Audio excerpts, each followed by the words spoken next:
I just love the energy that this podcast is going to bring already. It's how did you get there, the podcast. It's all about the journey. It's It's all about the about it. twists. Hmm? It's all about the journey, the twists, the turns, the trials and triumphs that bring people to where they are right now. And you know what? Today you're in for a treat because I have with me the lovely Riselle. Riselle, is it Riselle or Riselle? It's Is it Riselle. Riselle or Riselle? Riselle. It's actually, if I pronounce it the way my Riselle, parents say, it's Riselle, Riselle. Riselle. It's like I always tell somebody it's Riselle. like selling and reselling something. Resell. Resell. There we go. I'm really looking forward to this conversation. The energy was everything even before we pressed record. Oh my So gosh. Riselle, Absolutely. or the traveling island girl, we're going to unpack all of that.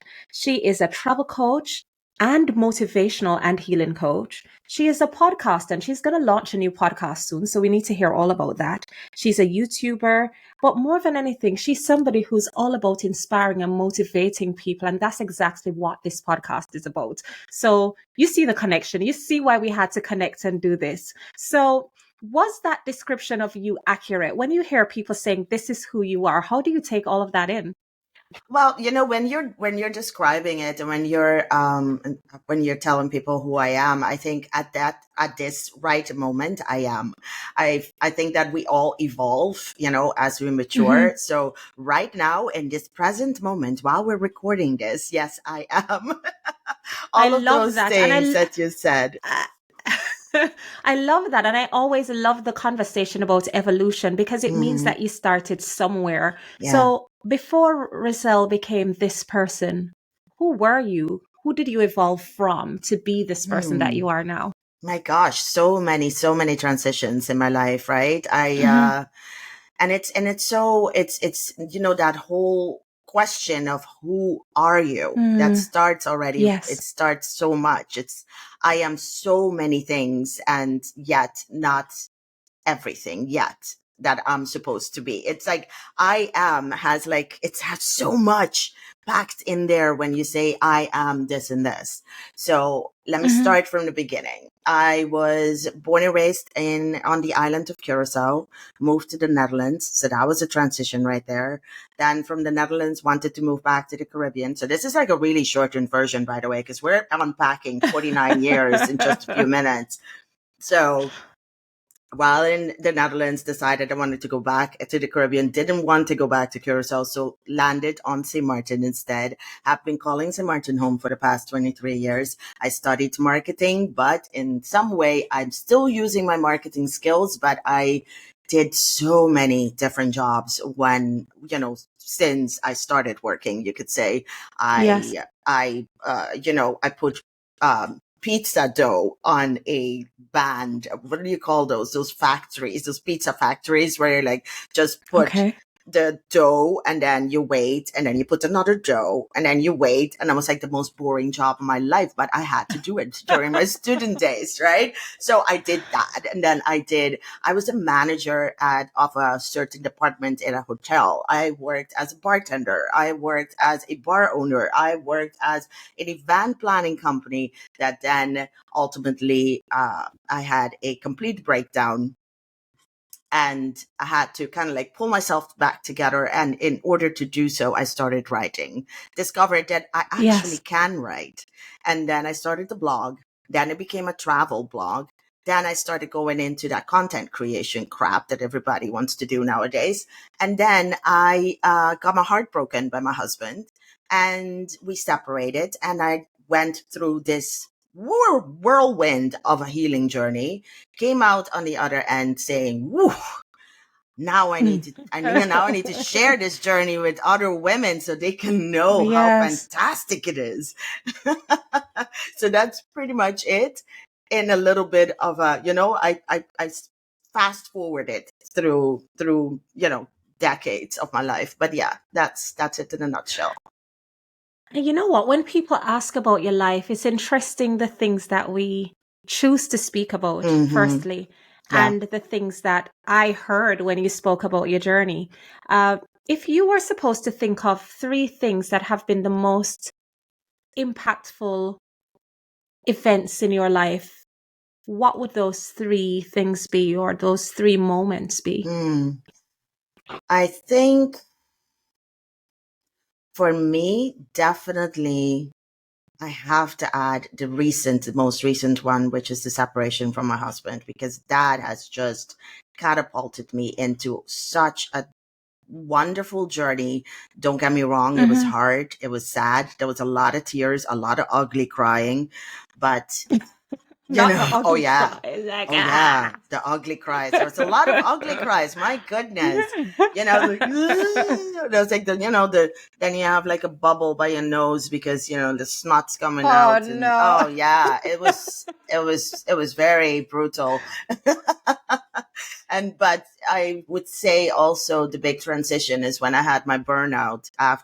This was actually my second burnout, and I decided at that time that I didn't want to do event planning anymore, and I closed down my event planning company. That was another big transition.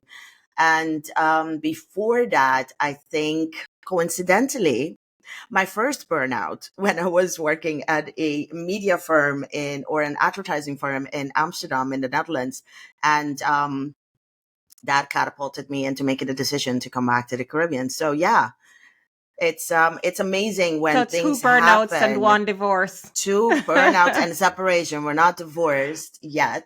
Oh, a separation, yes. Yes, we're separated. We're not divorced. He's actually still in my life, and I started dating my ex-husband, or soon to be ex-husband. I don't know. It's a situationship. I'm one of those girls that I don't. We're Yeah, gonna go I into don't it as like. well, It's like, because oh that yeah. is fascinating. I think it's so important not to label ourselves or our situations. It's Yes. yeah.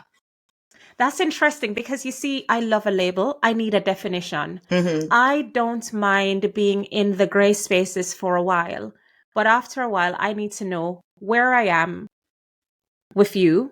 Where Mm-hmm. do I stand? Where do we want to go? So for me, I can't do ambiguity for too long. Ambiguity for me is the fun phase, and then I get serious because I'm like, so what are What are we doing now? where are we Yes. going? Yeah. What's happening? I need a definition, but we're gonna go into that. I want to go Mm-hmm. back to St. Martin, because you decided to settle in St. Martin, and that's such a Mm-hmm. major decision for anybody. I Mm-hmm. don't know that I chose the UK. I think the UK was perhaps convenient. I had a British passport. I didn't need to go through the rigors of trying to be a legal citizen Mm-hmm. or figuring out how to be a resident. So, the UK kind of chose me. And it's worked. It was difficult, but it's worked so far. But the Caribbean is so interesting, because everybody thinks, because you're from the Caribbean, you've got this great understanding of the Caribbean. And I really don't, Mm-hmm. because growing up in Jamaica, I always had this perception that it was easier to travel to North America than Mm-hmm. it was to travel in the Caribbean. So you needed to almost go out to come in. That's how it was in my day. Mm-hmm. So why St. Martin? What sets St. Martin apart from the other pearls of the Caribbean? Well, to be honest, I was 27, 26 at the time, and I Mm-hmm. just knew that Curacao wasn't it for me. I've done the Yes. whole Curacao thing. I was born and raised there. My parents, my family was there. It wasn't what I wanted. And I also had this love relationship with the English language. So I think I always wanted to live somewhere where English was spoken. And I think Mm-hmm. I settled on St. Martin. Not settled, I chose St. Martin, which, now in hindsight was quite a good thing that I got to choose. A lot of people have to move because they have to move. They don't have That that is it. choice. And I had that choice to choose. And at the time, I remember it was either going to be Aruba, Bonaire, or Curacao. Sorry, Bonaire or St. Martin. And then, so I had options, I had choices. And why those three was very simple. At that time, we were still all these islands were still part of the Netherlands Antilles. So it would be considered just like you moving from London to Cambridge or something. It wasn't Yeah. a big international move. So that's when I chose St. Martin. Yeah, St. Martin was the one that came on top. I told my job I was going on a vacation. I came here. I said, The vacation that never yeah. ended. Well, no, it was vacation. I was like, I just wanted to test it. I just wanted to make sure that this was going to be it. And I was like, tick, tick, tick, tick all the boxes. Went back, quit my job, packed my stuff, and I was here like 2 months later. That's a very brave move, though, because you're You know? going from what's known to the unknown. And you've Yeah. spoken about, wanting to be somewhere where the English language was spoken. Mm-hmm. But St. Martin, you've got the French side, you've got the Mm-hmm. Dutch side. What is it really like being in St. Martin? I've never been. Paint that picture for me. Okay. What is a So, week like in St. Martin for somebody who lives in St. Martin? it's the freedom that St. Martin represents. And it definitely represented that at the beginning when I made that decision to move here. That's now 23 years ago. Wow, can't believe time flies. But Curacao, I always felt was filled with rules. It was, you can't go to the supermarket without getting dolled up first. Like, who would see you? Oh my goodness! As long as the neighbors don't know, or you're bringing a guy home, and mom is like, yeah, but who's his family? And okay, well, that's a legit question, but your friends at school will be like, okay, but what does he drive? It was all about appearances in Curacao, or at least the Curacao that I remember. I don't want any people from Curacao listening to this and then come at me with pitchforks, because I'm not talking bad about the island at all. I mean, the island is lovely. It's beautiful. It's gorgeous. It's cultural. I mean, it's history. It's so deep. It's so beautiful. But for me, I needed more than that. When you were describing your life, you spoke about almost the points where you had those breakdowns, whether it was experiencing burnout. So it's almost those break moments. So you had the burnout, which was essentially your body saying to you, you've had enough, you're doing too much, Yes. slow down. And then you seem to, at those points, you make big decisions and big changes. So bring me back to the point where you're in this marketing space, you've got this corporate career, you experience burnout. What led up to that, and what was the aftermath like? I think it was just it was advertising. It was an advertising agency. So you can imagine that we were working at that time. There was no social media. Jeez, some bread. I'm going really far, am I? That was barely any internet. And it's just not like, oh my gosh, I feel like so old now. But anyway, it was all about getting, there was no email. There was email, but it wasn't like you could see, like send pictures and stuff over it yet, or at least not in the format that was needed for, send a commercial to the radio station or send prints to the newspaper. So everything had to be done and labeled, and a courier on a bike needed to come and pick up the prints and take them over. And I was right in the middle of that. I was the one that the media campaign managers would come up to me and say, okay, this is what we want. Make sure that it goes in the right media. And then my contacts in the art department needed to get it ready ASAP. And I was the one that was making all the schedules. So my job was very, very stressful. I just didn't see it as stressful. I thought this is just the way it is supposed to be. I never heard at that time that I needed to rest or I needed to take some time. No, as soon as it was weekend, I was out partying until 4 o'clock, 5 o'clock in the morning. So your body at one point or another is just going to tell you enough is enough. And mentally, I was at a capacity that I just couldn't handle it anymore. I had so much insecurities at that time that I wasn't thinking like, oh my gosh, it was always these decisions that I had to make, like which newspaper will fit with this campaign, and am I doing the right job? That, and I remember it so clearly. It was one of the managers, the campaign managers, that came up, and she just dropped, and she didn't drop it. She just like threw a file on my desk on top of a big pile that I had to work through that day. And I just cracked. I couldn't handle it. Oh, wow. Girl, I was ugly crying in the office. It was Oh, that bad. wow. Yeah, it was bad. So, luckily in the Netherlands, they have this thing like called an arbo doctor. So I was sent to which is like a business or job doctor. And so I was sent to his office immediately. And he then said, yes, you have a burnout and you have to go home for a month. And that was the beginning of, then making that massive decision of going back to the Caribbean. Yeah. So you experience burnout, you're away for a Mm-hmm. month, you decide to go back to the Caribbean. You would have thought that having gone through that and recognized that you can't do too much because at some No. point you're going to grind to a halt. But then you experience a second burnout. How? Mm-hmm. Why? Well, the second burnout came years and years after. We're talking 2001 when I moved to St. Martin. My second burnout happened in 2015. So it was a good, 14 years after. And it was just me again trying to prove to the world that I could do something. At that time, it was being an event planning or, being the owner of an event planning company and also being the main event planner in that company. So I took upon myself everything from the core to, ideas, bringing them up to these grand ideas. And I think I overdid it. Yeah. And it came And also, I think at that time, I just couldn't handle, when a client wasn't satisfied or when a client wasn't happy. I just, in my core, I felt like it was like a knife through my heart. Like, you're killing me right now when you tell me like this, what I worked so hard for, you don't like? How dare you?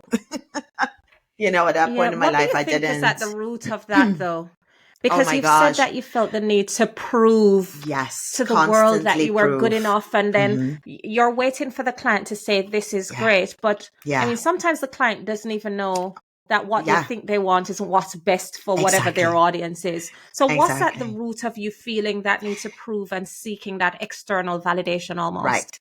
So now, having gone through my healing journey, or still, let's be honest, your healing journey never ends. It's a ongoing thing for all of us at one point of our life or another. I discovered that I know I had some really major abandonment issues that then led to people pleasing and also, let me overdo it so that the person will be happy and accept me. That Yeah. feeling of I really need to be accepted. I need to be liked. I need it to be liked. And then so I had to overdo it. I had to give not 100%. 100% wasn't good enough. It had to be 200% or more. I was giving everything just to be liked. And that was Yeah. in that as the media coordinator position that I had in Amsterdam. And it was at the same time also in everything else that I did. I did that as a wife as well, giving everything, but not giving anything to me. Yeah. Do you find that you're trying to unlearn some of the behaviors that you thought were totally okay, and the behaviors Mm. that you thought defined what it meant to be a good person? Because, you speak about people pleasing. Everybody wants to be liked. Obviously, you must be the nice girl, Yeah. because if you're not the nice woman, then you're labeled as the big B, right? The big bitch. Mm. So Mm-hmm. how do you unlearn those behaviors? And I'm not suggesting at all that we don't need to be good people who are pleasant to be around. But Oh I yeah, think there's a difference absolutely. between being pleasant and being well intended and having the self-awareness to understand how your behaviors are impacting others, and being Mm-hmm. overly nice to the point where you're not serving yourself and you're not serving anybody else either. Yeah.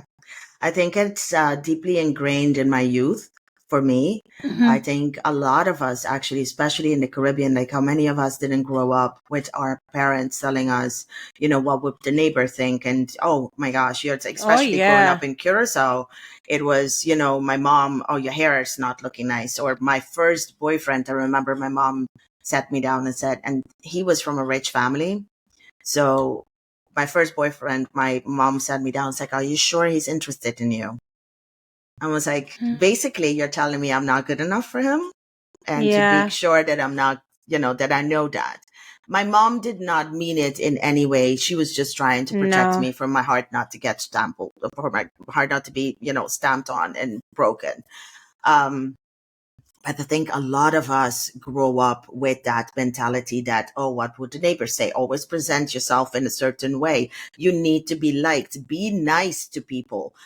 We used to get, I don't know about you, but in my generation, it was still okay to, to spank your kids. So I Oh got yeah, spanked if I absolutely. wasn't, if it was out of line. So, I think that is the same behavior that us women now have such a hard time turning down the unwanted advances of men. It's the same thing. You constantly feel like you need to be nice, like I need to be liked in order to progress or, advance in society. And in doing so, we are letting go of a lot of ourselves and even come to the point where we can fall victim to certain people that don't have the best intention at heart.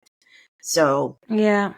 it's a difficult thing, but it's not until now that I'm going through this personal growth thing that I'm looking back and I'm learning the tools to deal with that situation and not do it again in the future.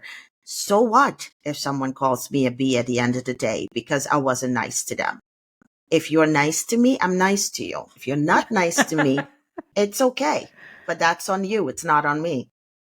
And I think that Absolutely. was a big lesson that I had to learn. Yeah. And then the third pivotal moment for you mentioned was the separation Hmm. from, because you're not kind of officially done, and we're not Well, defining anything, we're but you're officially separate. separated. Yes, we're You're officially separated, separated. officially separated. And it has been so far wonderful. And it's not that I'm not saying that in a mean way, like, oh my gosh, I hated him so much that I needed to move away from him. Not at all. He is a very, very important person in my life to this day. No matter what he did, um, it was an affair that got me to move out. Hmm. And Hmm. so it was hard to deal with, but I found myself in a position, Phoebe, you will not believe this, but after all of this happened, I was there, doing the ugly cry because this is hard and trying to, and I was thinking back, every single relationship that I've been in, every single romantic relationship that I've been in, even some friendships, I've been cheated on. How do you get cheated on in a friendship though? In a friendship, it would be like, when what I call cheated on is when your friends will, of course, we have like this, when we say to cheat, if you say to cheat, you can cheat on at school, you can also cheat on friendship when you have already said to this person that this person means a lot to you and this person tells you a secret and you swore to secrecy and you go and you tell somebody else that secret. That's Yeah. a So form it's of more so betrayal. about the betrayal. Yeah, The I get you. I betrayal, get the you. lying that comes with it, it's all of those things. So that's why I said, well, Hmm. cheated on. Yeah. Um, Yeah. but yeah, so that then led me on, when I said enough was enough and I wanted to heal from that heartbreak, I then found myself in a deeper journey that then got me into, what I am today, which is also more into, finding out where this pain is really truly coming from and why has it been repeating itself constantly. So yeah, I had to That's dig deep to get there. Yeah. What do you think is the source of these meaningful relationships that end up in betrayal? Is it that is it that we sometimes default to going after the very things that we know aren't right for us? What is it that causes us to almost have a repeat of the same thing, Mm, whether it is in friendship, the friends who betray, or yeah. the partners who are betraying? Mm. Where does that Oh, come it's from? very simple to me now that I understand it. It's for me, it was going back to my youth. It was the type of love that I learned from my parents. My father Mm, had an affair from as young as I can remember. Um, he had an affair or he had affairs. So, and this was, still to this day, which I so don't agree with, and I think is the issue. One of the sources of the problem is that we women tend to justify it by saying, "Oh, that's Caribbean men for you." No, it's not Caribbean men. When you're saying, "Oh, he's just a Caribbean man, he's doing what Caribbean men do," you are giving him the power to continue to do what he does. And cheating on its own, or when somebody's having an affair, it's deeply rooted in unhappiness. Men who cheat normally are unhappy with themselves, cannot tell the person they love about this because they don't want to be judged. And so an affair would be the answer, the easy way out. And which is why you see a lot of times the person that they have the affair with is not even that good looking. It doesn't matter about, it's not about looks. It's not about, what this person is bringing to the table. It's just an easy way to kind of like, it's just the same thing as doom scrolling on the internet, on social media. It's the same as watching TV just to kind of like not have to think about the things that are important to think about or to solve. So going back to that, I then found out that it was in that relationship that I had with my dad. My dad he was a great dad to me, but he wasn't a great role model for a husband.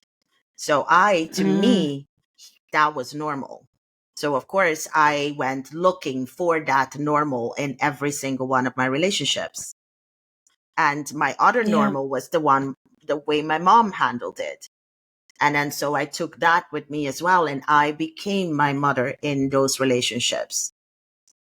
Yeah. So that, of course, it wasn't, you can't sustain that. It's not healthy.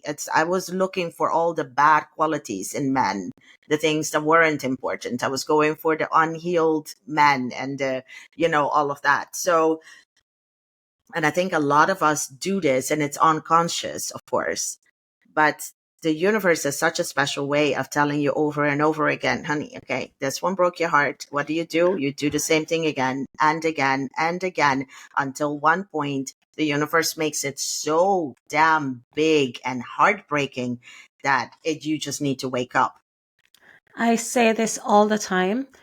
I sometimes see people going through the same things over and over again. And sometimes that person is me, right? And I say to myself, you know what? Whatever the lesson is that you're supposed to learn, you're just not learning it. You're not learning it. So until you learn the lesson, which means you're going to start doing things differently, you're going to have the same experiences over and over and over and over again. But that's interesting because even making the decision to separate, that's a massive decision, right?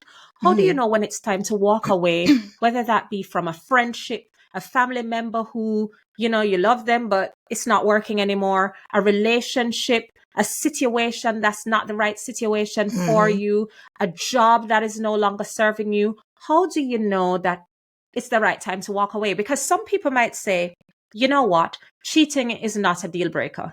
Yeah, it's in this particular case, the marriage was already like really, we were both so unhappy. We were both very unhappy. I was unhappy because he was never home. He was unhappy with his own issues that he didn't know how to deal with.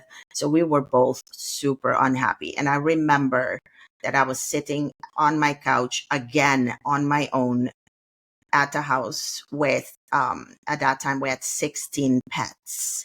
And I felt I was left alone at a house with the kids, so to say, taking care of the pets. And then I said to myself, you need to get out of this. This is not working. But the only way you're going to have the strength to move away or to leave this marriage is if he cheats. And because I knew that was the only thing that I was not willing to accept anymore.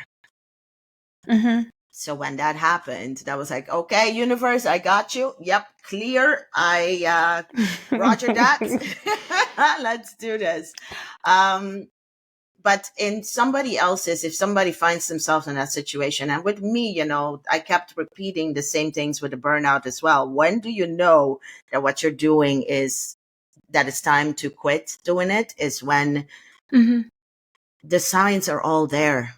We just need to learn how to read those signs. You are not happy when you're around this person would be a big indication. This the it's hurting you in a way that you cannot function. That's another way. Mm-hmm. And of course, it's time to move on if the person is abusive, if they're mentally abusive, physically abusive, all of those things. Of course, those are times that, that's it. You need to move on. But I think for me, it was when I started loving myself. And then you start seeing that what the love that you have been expecting from other people, my best friend, my husband, other friends, it wasn't the type of love that was good for you. It Yeah. wasn't like the love Yeah. that you can give yourself. And I think that's when I woke Yeah. up, and that's when I was like, I can't do this anymore. Yeah. Self-love though is easier said than done, because I think a Oh, lot of people, much. Yeah. yeah, a lot of times we're like, yeah, I just love me, but Mm. that's not necessarily true, because your insecurities Mm-hmm. sometimes come out in Oh how my you treat gosh. other people. Oh And I yeah. don't think somebody who is operating in a space of self-love projects nastiness, Yes, exactly. and loving yourself is really hard, because we Mm-hmm. are taught so much, and I don't know where it comes from, to put almost put a microscope on everything that's there, and then magnify everything that's not perfect. So it's Mm-hmm. oh, I'm not skinny enough. Mm-hmm. Oh, I'm not smart enough. I'm not enough. Whatever that enough is. How do you Mm-hmm. truly learn to love yourself? Well, it starts, of course, again from childhood. Our mothers never learned this. And not a lot of our mothers didn't learn this. But they And didn't know it. they didn't know it themselves. And I cannot blame them. Yeah. Absolutely not. But I think it starts from there. Like, look at how my mom's insecurities were always playing onto mine. She was bringing whatever she learned on insecurity wise into me. She brought it to her daughters. Yeah. I see it in my sisters as well. It's this insecurity. And also society has also told us a lot about how to be imperfect, and Mm-hmm. not to be happy with who we are. And look at the media, look at what advertising does. I mean, I worked in the advertising agency. I know it Yeah. portrays like, it's either to American standards or to the Western society, you are not skinny enough. Then in the Caribbean, you're not fat enough. Then you are Yes, because light In skin. the Oh yeah, Caribbean, you need to have a you little need to bit of have meat meat. and curves. you know. Absolutely. So you're too skinny for Caribbean standards. You're too white because you're mixed, or you're too black, or you're too this, or your hair is too hard, or it's always something. There's always something Yeah. that prize or praise on our insecurities, and that makes it worse. Loving yourself starts from, just for me, it was looking at myself in the mirror, inspecting every inch of my body, and picking at least one thing a day that I love. You could start from, oh my gosh, this little curl right here is perfect today.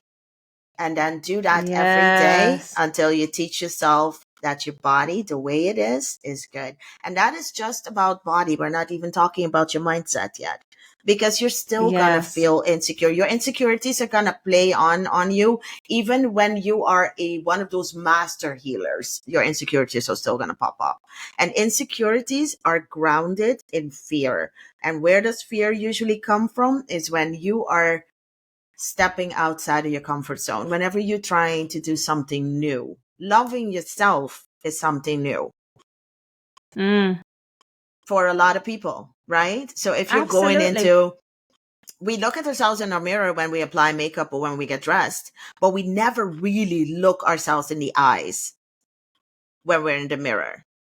And that already is telling you that this is new. So when you're starting this is going to be it's going to feel awkward. There's going to be fear and insecurities that will come up because it's something new. You've tapped into something really powerful, because you've basically said that instead of fixating on the things that are you perceive to not be great about yourself, you're now changing the narrative changing your internal dialogue, and then you're choosing the things about you that are great. But it means that when you look at somebody as well, instead of looking at the person and saying they are so this, which is the negative, it's then looking for the positive things as well and Look saying at the them. I positive. love seeing like somebody who's looking gorgeous and I'm like, girl, you look good today. Like, I just Yes. love that. It's giving that Yeah. compliment and pouring Yeah. into somebody so that they can feel good about themselves as well, Yeah. because why not?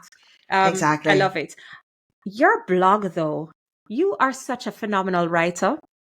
So I Oh my went in God. and I Thank you. thought, no, you are. I sat Thank there you. because, I wanted to ensure that I got a sense of who you are. And then when you came on, you were all laughing and just, it was so fun. And I'm thinking, not only are you're a sweet person, but you're fun and you've also got so much depth.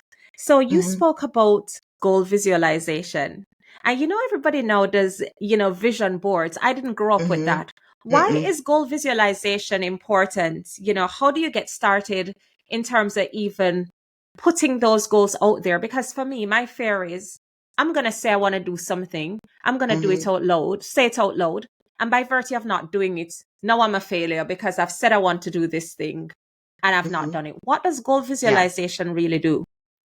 Goal visualization is when it's really important because you're keeping your focus on where you need to get. But I want to break it down even a little bit further. It's not only you are going to feel as a failure if you're only going to focus on the end goal, because the end goal is going to take its time. If you're focusing on, oh, I want to make $1 million, and your focus is that, when you wake up in the morning, you do so much work and you wake up the next morning, you still don't have $1 million, you're going to feel like a failure because you didn't reach that goal. That goal is obtainable if you break it down to tiny goals and steps to get to where you need to get to. So that's what I'm calling visualization, is you need to visualize the small goals, not only the big one. The visualization board is going to help you with the big goals, the ones that, you need to get to. That is your end goal. But the smaller goals, you need to start by visualizing that. Like when you start your day, what I do is I write down a list of all the things, the little goals that I want to accomplish. And you're going to put in even the small stuff. Make breakfast, eat breakfast, take a shower if you can. Like in this case, we were just talking about it. There's no water today. That's a whole nother mess. That's you know, another story for That's a another complete day. different. Oh yeah, absolutely. And then, answer emails. And then, so you make a small list of smaller Things that goals, are things that bite-sized are chunks that easy, you can bites. actually digest. Exactly. So then Yes. you go, and Yes. there is no better satisfaction than when you say, done, done, done, on that You're list. ticking It gives everything you on like, that list. Yeah. it feels so good. You feel so accomplished because look at my list. I finished it today, and things that you didn't get to finish, it's okay. We have tomorrow. We can do it tomorrow. You need to be Yeah. And patient with yourself, and also you need to be yeah. kind to yourself and You forgiving spoke yourself. about that. Yeah, because you spoke about self-compassion. And a lot of Yes. times we are our own greatest Oh critics. my Like, gosh, we you are don't even so want to hard hear on my internal ourselves. dialogue sometimes. You think you're going to be mean to me, girl? I mean it to myself Yes. sometimes. Yes. How do you kind of get to that point where you forgive yourself? And for me, this is a little bit of conflict, right? Because I don't want to be too forgiving, because I feel as Yes, of though then course. where does accountability come in if I'm just like, oh, girl, you're right, you'll do it tomorrow. What's that No, it's balance? not. I think there is definitely a balance. You're not going to go all in. And I'm still struggling with this. I have like so many things that I want to finish that I haven't finished because I'm constantly like, I'm taking a break from it. And I don't know, but sometimes, a lot of times, it's because you're so overwhelmed with everything that you need to do that you kind of like don't want to do it at all. So, and then, yes, you need to forgive yourself and understand where it's coming from as well. What is this what is keeping you from doing what you need to be doing? You need to hold yourself accountable, but you also need to be kind to yourself. You also need to forgive yourself for when you do stray and when you are not when you're not going according to whatever goal setting you have that day. You have to be kind to yourself. And this again goes back to that self-love thing. You know, you need to tell yourself it's okay. You need to have self-compassion.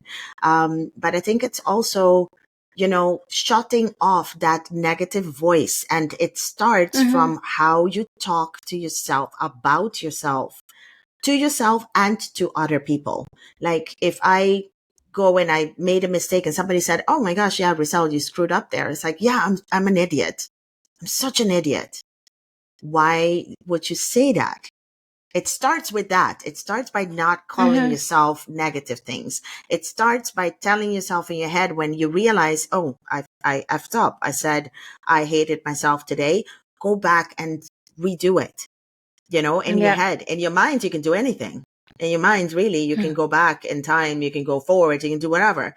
But you need to go in your mind and then tell yourself, it's okay. I may have effed up today, or I'm feeling stressed. I'm not stressed. I'm feeling stressed.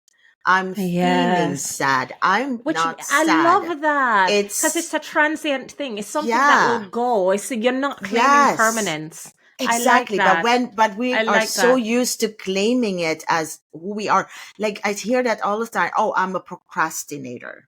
I am lazy. Yeah. No, you're not. No, I'm lazy right now. But you're I'm not lazy right now, or I feel lazy right now, or, you know, and procrastination is another one of those things. It's deeply rooted in things that you are just overwhelmed, stressed out about the overwhelm, and you're doing something new, especially when you're doing something new, there's going to be procrastination because you're afraid of stepping into that newness, you know? Yeah. You know what? I just love motivational coach you, but you are also the traveling island girl. And I'm conscious that we've not really spoken about travel as much. Oh, yeah. How do you get into this? Yeah, go on. No, I just, you know, just to answer that really quick, I think it's because I got so wrapped up into this motivational coaching thing that I'm like, oh my God, it's like lighting me up in so many ways. It's like what I tell my friends, it's a whole body yes. And you do the shakes with it because it's like it's a whole body yes. It's a whole body yes. I'm here for it. I'm here for the whole body yes. Yes. You need to teach me that shake. Just to shake. It's like when we started the conversation too, I was doing a little dance. It's like, we don't play anymore. You know? We don't play anymore. We don't. And that really, it really upsets me in the sense that there is this correlation between being stoic and being mature. And listen, I have made up my mind that I am gonna age as disgracefully as I will be allowed to. Because even though I'm getting to the big 40, inside of me. Yes, sorry, I'm laughing and I'm embracing it. Good for you. I'm knocking on 50, but okay, yes, please go ahead. Listen, you don't look like you're knocking there. And if that's what 50 looks like, bring it on. I'm ready for it. But, you know, I'm embracing 40, but on the inside, I feel as though I'm probably more 27, 31. And some days I feel like I just want to be like a teenager. And I exude that. So people might say to me, you know what, you have a youthful spirit. But sometimes it feels almost as though, is it a compliment? Is it a backhanded compliment? What is this thing about us not having fun anymore and not having joy and having to have this appearance that this is what 50 looks like or 60 looks like? It's that ageism thing, isn't it? You're young and you can't wait to get old. Exactly. And then when you get older, you're thinking, oh my gosh, if I could turn back the hands of time, how do we embrace the different stages of our life? How do we go about doing that? It's so true what you said. And oh, by the way, I did not mean to diminish your feelings on getting to be 40. Oh, no, I'm just laughing because, oh my God. Okay, good. Because no, the 40s, oh my gosh, the things that you're going to experience when you turn 40. And just by us seeing that, you turn 40, you turn 50. It's already in the way we say it. It's like, you know, a food turning So, well, we need to go to traveling because we've not touched traveling. Yes. Oh my But gosh, we haven't what touched did it at all. 40 look like for you, and what will 50 look like for you? Okay. Well, I cannot say anything about the future. I try not to focus on the future. The future has Yes, way I too hear many that. uncertainties in it. So I don't know, but I hope that it's fabulous. My Ooh, fabulous at 40s. 50. Oh yeah, we need to start putting the word fabulous in front of the bigger ages too, not just at 40. Listen, I'm here for Until it. I was like, oh my gosh, listen, this is what you need to know about your 40s. It is gonna open up so many doors to yourself. There's so many Hmm. things, so many aha moments, so many. My 40s, what it looked like for me is that I completely went back to my teenage years. And when I didn't rebel as a teenager, I definitely rebelled at age I 40. love a I little bit of went all rebellion. I'm out. Oh my sorry. I love gosh. it. I cut off my hair. I went for the first time. I cut my hair super short. I went blonde. I jumped from a plane. I was like, look at me, I'm 40, jumping off a plane. It was crazy. It was crazy. And it was just me letting all that energy out because I felt like a dog that was kept in a cage for too long. I felt like I was living a life that wasn't my own anymore. I was giving Yeah. so much of myself away. I was constantly giving to other people that I completely ignored my own wishes and my own wants. And it even came down to little things as like travel. Because when we used to travel together, my husband and I, it was always he picked a place, he picked a hotel, he picked the activities, he picked the restaurants. And Mm. I was one of those like, whatever you want, whatever you Yes, want. And then hon. so, sure, we'll do that. And I never spoke about what I wanted because the few times that I tried to speak about what I wanted, I was shut down. Like, oh no, I don't like that restaurant. We're not going there. That kind of thing. So Yeah. then you teach yourself not to speak up. So I wanted to speak up. And what I did was I started the Traveling Island Girl brand. I started writing. I started blogging and I poured everything that I was feeling. I poured it onto the pages of my website and I was just going and going. If you go back to like the first 2, 3 stories, those were Yes. all about coming up and what it feels like being in your 40s and all of that. So yeah, so that's how I dealt with my 40s. And it was, you could say actually that was another one of the big transitions, wasn't it? Because that's what catapulted me into what I have now, which is the Traveling Island Girl. And one of the things that we spoke about when we were before we came on air and we were Mm-hmm. prepping for the session was solo travel. And I had said to you, Mm, listen, I have never traveled on my own. I can't even imagine what that would feel like. And it doesn't mean that mm-hmm. I don't like my own company. I absolutely love solitude. Yeah. But my solitude, I realize, is in the comfort of a space that I know and I understand. So I Mm-hmm. don't know that I could take that and pop it into this new place that I don't know about. And there's so many considerations as well, especially as a woman when you're traveling alone. You're thinking Mm. about your own Safety. personal safety. So Mm-hmm. how do you, if you're somebody who is interested in solo traveling, but you've Mm-hmm. never done it, what are Yeah. some tips that you would give to that person?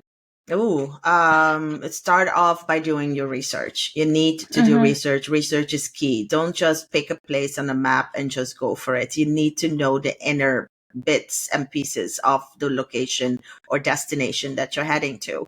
You need to know about the culture. Is it a culture where men think it's appropriate to just grab you on the streets? Is it a culture where you're going to be safe from predators? Or is it you need to look into all of that. And nowadays we have Google and we have vlogs and we have blogs and we have all of that good stuff. So there is no way that you cannot be prepared enough. Like, read the story from somebody who has done it before you. The second thing that I always do when I go is I make sure that where I'm staying is by a reputable host or a reputable hotel. Like, I know a lot of time travel can be expensive, and we try to cut down on the cost. Yeah. And by cutting down on cost, sometimes you can put yourself in dangerous situations, like finding yourself at a hostel that is not exactly kosher, in the sense that, you know, that it doesn't have the best stars, but it's cheap and a lot of people say it's fun, so you go there. But so you have to be like kind of, and I was never a hostel person. I was a hostel owner. I had my own Mhm. hostel, but I was never a hostel person. It's not for me. But you need to be careful. I used to travel with this little, it's called the door lock, and it's a little Okay. lock that you put underneath the door so that if somebody is trying to break in, they can't open the door. That was another thing. And I was like, I don't want to scare people either, because traveling solo has been so freeing for me. Yes. And another thing is also your headphones. You need to be careful when you're walking around and you want to put on your headphones. If it's in unfamiliar territory, don't put on Be your aware. headphones. Be aware of Yeah. your surroundings. Trust your gut. If you're going into an area and you're getting that icky feel, trust it and move away from it. You know, don't get into cars with strangers. Don't accept drinks from Yes. strangers. It's all of those things. I mean, I love Mhm. hanging at a bar, but when I'm traveling by myself, I'm extra careful. You don't want to Yeah. be loaded up on alcohol and walk in the streets to you, because alcohol makes us all very, very brave, and then all of a sudden we feel like we can walk to our hotel room in the dark by ourselves because we're superwoman. Don't do that.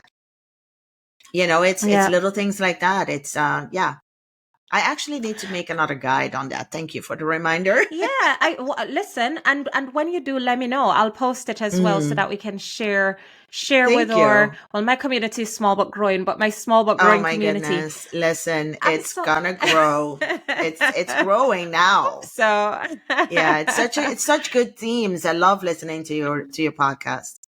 Yeah. thank you.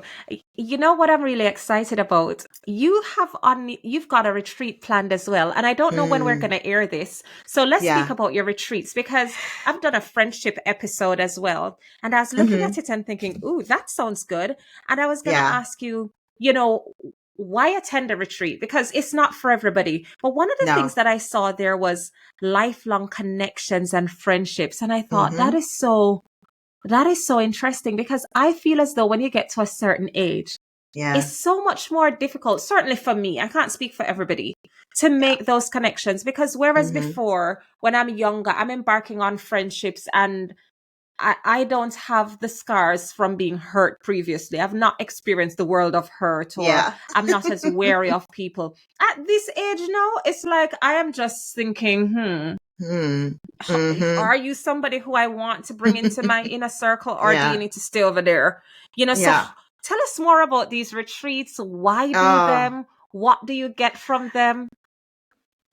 the retreats, I think it's because of my passion for exactly that. And this particular retreat is going to be a little different than the ones that I've done in the past.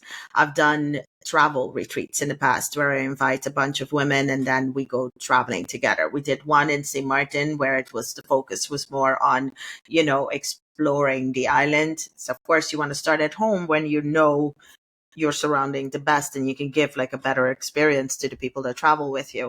And then we went with the second one, we went to Puerto Rico, which was also very nice and Oh, explored and we did nice. things together. So this one, however, because I'm now going into my wellness era, as I like to call it, I want to combine my two passions, travel and empowering women. So I want to put those two together.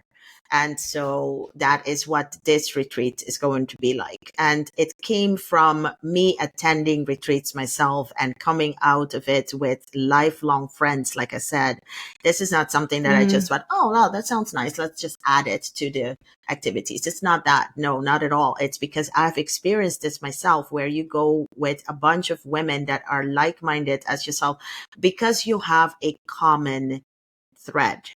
When you go to a retreat, mhm. when you pick a retreat, you pick it based on what has attracted you to it. The same goes for you going to that same retreat. You have chosen it because of those things, activities, So whatever there's that that attracted you. commonality. You have that Yeah. commonality. Yeah. Yeah, I love And of that. course, it's not only that, but I've learned also for a lot of women that want to, dip their toes into solo travel, that would be the best way of doing it, because you are traveling by yourself, but you're traveling to meet a group of other women who also traveled by themselves to get to that same location. Yeah, So I love it's that. And you also don't know it's a each other either. no, So, don't know each other. So yeah.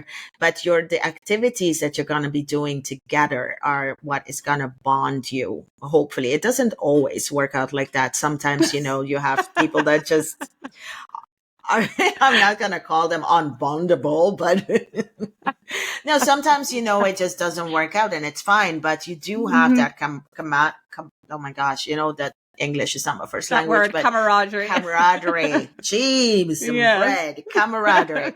That camaraderie that you get with, putting a bunch of women that are there for the same goals, when you put them together, it's magic, girl. It's just I love magic. that.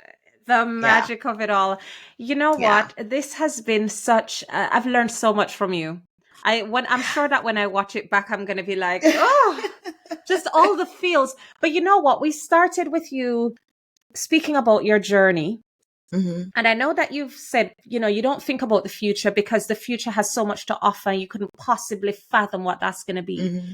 But when you think about your evolution and where you would love to be, what does the highest evolved form of Riselle as you can visualize it? What does that look like? The highest form, oh my gosh, I do that in meditation. We haven't even spoken about meditation. I meditate every morning. And Yeah. some of them are visualization meditations in which you visualize yourself, or you visualize encountering your future self. Yes. And most of the time she's at peace. My future self she's free, she's financially free, and Yes. she's at peace. And she's Hmm. still with a big smile on her face, because that is, to the core, that's who I am. I'm always smiling. I always seem happy to other people. And I Yeah. make it a point of making every day a good day. So my future self is going to have all of those insecurities. She's going to have them handled, even though they pop up at certain times still. But she's going to have them handled. And she's going to love herself even more than what I love myself now. And she's going to be at peace, and she's going to be financially free. I love that for you. And you know what? You've said it, it's out there. So Yeah. you're one step closer now to, as you've said, breaking it into those small chunks so Hmm. that you get there. I've learned so much from you. You need to come back. We need to do this again. It's the quickest Yay. hour I've ever experienced. It was such a My quick, gosh. easy conversation, but I When don't you even think we've started, scratched the surface. no, I think there's just so much to talk about. And I just love where I am right now. And I told my husband that the other day, because we're still married, right?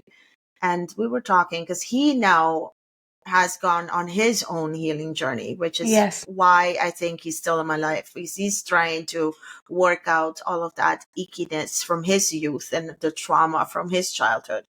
And I told him the other day, and it's like, you know what? Thank you for cheating on me. Because that was the push that Mm. I needed to get to where I am today.